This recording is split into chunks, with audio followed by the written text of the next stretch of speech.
Good morning and welcome to your weekend edition of Yes 101 Visual Radio, bringing you the news. I'm Mariam Ganavijaya. And I'm Theruni Karunaratna. Let's start off with the headlines.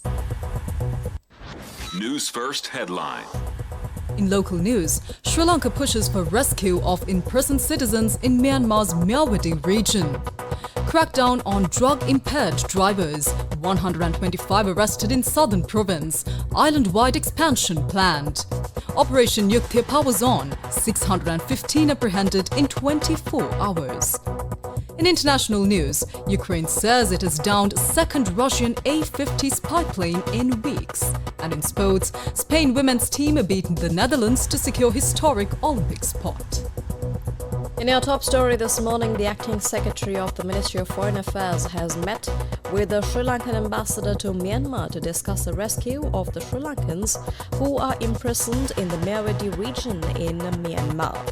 Acting Secretary UL Mohammed Johar said that special attention was paid to the urgent need to provide support for rescuing them from repatriating them. The Ministry of Foreign Affairs points out that there has been a difficulty in accessing the relevant area for the Myanmar government to rescue the Sri Lankans being held in captivity. Meanwhile, the Ministry of Foreign Affairs says that it has been reported that a group is engaging in collecting money from the families concerned, promising to help rescue the Sri Lankans trapped in Myanmar and bring them back to Sri Lanka. The ministry advises to be aware of such groups. Meanwhile, the Ministry of Foreign Affairs also says that Foreign Minister Ali Sabri has discussed with the Deputy Prime Minister and Minister of Foreign Affairs of Myanmar to intervene to rescue the Sri Lankans being held captive in Myanmar. In more local news, State Minister of Transport Lasantha Alagiawana says that 125 drivers have been arrested for driving under the influence of drugs. He said that the special program to identify individuals driving under the influence of drugs in the southern province and highways is currently underway.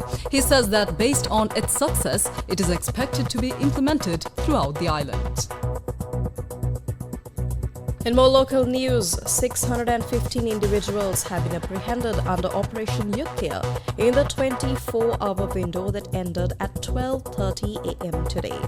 499 of them are said to be linked to various drug offences. Now, the Ministry of Public Security says that 116 suspects who were on the list referred to the crime branch were also arrested. The police has taken into custody stocks of heroin, ice, cannabis and mawa pills as well. The police says that among the suspects arrested for drug offences are 5 suspects who were on the list of the Police Narcotics Bureau and a Special Bureau. 2 suspects have also been referred for rehabilitation. Now moving on to news overseas. International news.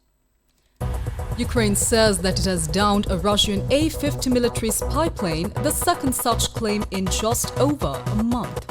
Ukrainian military sources said that the plane was destroyed between the Russian cities of Rostov-on-Don and Krasnodar, over 200 kilometers from the front line. Emergency services reportedly found plane fragments in the Kanevskoye district and put out a raging fire. Russia has not yet commented on this claim. Saturday marks 2 years since Russia launched the full-scale invasion on Ukraine. Next up is sports news. Sports news. Spain secured their first ever Olympic qualification after clinching their spot at the Paris Games with a 3-0 home win over the Netherlands in the semi-finals of the Women's Nations League yesterday. Jenny Hermoso and Ballon d'Or winner Aitana Bonmati's first half goals, along with a strike from Ona Bartley in the 77th minute, secured a victory for the world champions in front of a record attendance for the Spanish women's team of 21,856 at the La Cartuna Stadium in Seville. That's a wrap of this edition of Yes 101's Visual Radio. For the Newsfirst team, I'm Theruni Karunaratna. And I'm Mariam Ganavijaya. Thank you for watching.